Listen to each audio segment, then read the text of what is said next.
इस वक्त हमारे साथ बातचीत के लिए कन्नौज से बीजेपी के लोकसभा सांसद सुब्रत पाठक मौजूद है। सर, कल कांग्रेस नेता अधीर रंजन चौधरी को निलंबित किया गया, जिसके बाद कांग्रेस पार्टी आप लोगों पर आरोप लगा रही है कि राजनीतिकरण के वजह से उनको जो है निलंबित किया गया। उन्होंने कुछ ऐसा बयान नहीं दिया था। देखो, तो पूरा देश ने देखा है, क्योंकि संसद टीवी के ऊपर लाइव प्रसारण चल रहा था कि किस प्रकार से प्रधानमंत्री जी के ऊपर अभद्र टिप्पणी जो अधीर रंजन चौधरी जी ने किया है। और ये कोई पहली बार नहीं है, ये पूर्व में महामहिम राष्ट्रपति जी को भी अपमानित कर चुके हैं और आज प्रधानमंत्री जी को अपमानित करना तो मैंने ये दिखाता है कि इनकी आदत है कि देश के सर्वोच्च पदों पर बैठे हमारे देश के नेताओं का अपमान करना।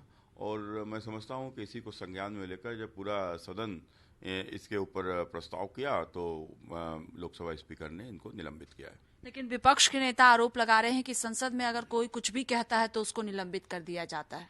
देखो, अगर संसद में अभद्र बात कहोगे, जो संसदीय मर्यादाओं में जो बातें आती नहीं हैं वो बात अगर संसद के भीतर कहोगे और नेता सदन के ऊपर इस प्रकार की अभद्र टिप्पणी वो भी भरे सदन में कहोगे तो कौन बर्दाश्त कर लेगा। तो अगर कहीं ना कहीं मैं समझता हूँ कि इसको एक सही संज्ञान में लिया है और इसके ऊपर सही कार्रवाई हुई है। कल प्रधानमंत्री नरेंद्र मोदी सर अविश्वास प्रस्ताव पर बोल रहे थे, उसको भी विपक्षी पार्टियां निशाने पर ले रही है और कह रही है कि मणिपुर के मामले पर प्रधानमंत्री को बयान देना चाहिए था, तो मणिपुर के मामले पर प्रधानमंत्री ने अंत में बोलना शुरू किया है और बोरिंग भाषण करार दे रहे हैं विपक्षी सांसद। देखो, प्रधानमंत्री जी का जो कल का जो भाषण था वो जिस प्रकार से विश्वास लाए, तो विश्वास क्यों लाए? अविश्वास लाए सरकार के खिलाफ में। तो प्रधानमंत्री जी ने अपने 9 साल की सरकार के द्वारा किए गए कार्यों का भी बखान किया और कि जो लाए हैं अविश्वास प्रस्ताव कांग्रेस, तो कांग्रेस के किए गए जो कुकर्म हैं उनका भी बखान प्रधानमंत्री जी ने कल बखूबी किया है। और रही बात मणिपुर की, तो मणिपुर का जो संवेदनशील मुद्दा है उसके ऊपर गृह मंत्री जी ने विस्तार से एक दिन पूर्व जवाब दिया था। उसके बाद में प्रधानमंत्री जी ने भी कल कहा है कि हमारे लिए नॉर्थ ईस्ट हमारे दिल का जिगर का टुकड़ा है। हमारे नॉर्थ ईस्ट कोई वो नहीं है, नॉर्थ ईस्ट को हम लोग दिल से जोड़े हुए हैं और वास्तव में वहाँ पर समस्याओं का समाधान कर रहे हैं। करा भी कि जिस विस्तार से जो कुछ हमने किया, चाहे वहाँ के ऊपर रेलवे का विस्तार हो, चाहे वहाँ के ऊपर एयरपोर्ट का विस्तार हो, चाहे वहाँ के ऊपर हाईवेज का विस्तार हो, जिस प्रकार से मणिपुर में जो कार्य हुए हैं, तो अभी तक मणिपुर उपेक्षित क्यों, मणिपुर या सहित वो सभी पूर्वोत्तर राज्य उपेक्षित क्यों रहे कांग्रेस की सरकार में? किस प्रकार से कांग्रेस के पाप रहे?